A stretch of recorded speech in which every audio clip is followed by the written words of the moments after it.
সমস্যা অনেক দিন ধরে আছে।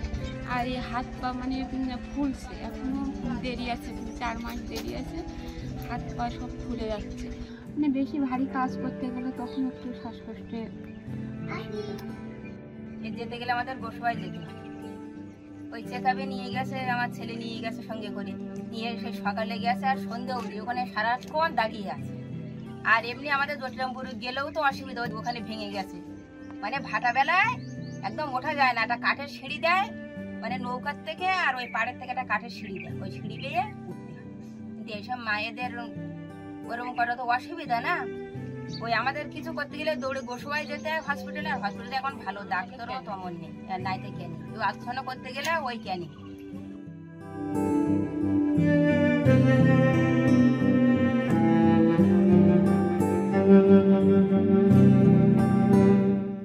একদিন খুব হঠাৎ করে ঘাড় মাথা যন্ত্রণা করছিল, সেখান থেকে আমি ডাক্তারের কাছে আমার ক্যানিং নিয়ে যাই, সেখানে হাই প্রেশার ধরা পড়ে।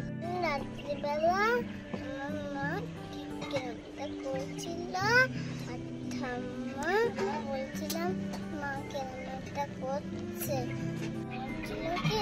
মা কষ্ট পাচ্ছে। ও রাত্রি একদিন তো বোমা বলছে মা আমার জন্য কেমন একটা হচ্ছে, শুয়েছিল, সেখান থেকে উঠেছে। তা আমি আবার ওকে গিয়ে ডেকে আনলাম, দেখতো বৌমা এমন করছে কেন।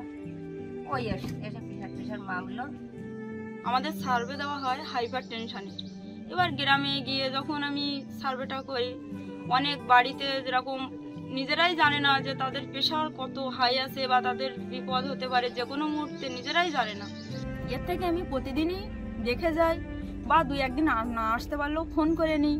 বাড়ি এসে দেখে যাচ্ছে বা প্রেশারটা মাপছে, সুগার মানে সবই করছে, কিন্তু এই দিক থেকে আমাদের একটু ভালো হচ্ছে। যত রাত হোক রাত্রেও চলে আসে। আমরা এই আইকিওর থেকে অনেক কিছু জানতে পেরেছি ট্রেনিং এর মাধ্যমে, বা আমরা অনেক পরিষেবা দিতে পারছি। গ্রামের মানুষের পরিষেবা দিতেও যদি আমি পারি, আমি নিজেকেও খুব ধন্য মনে করব।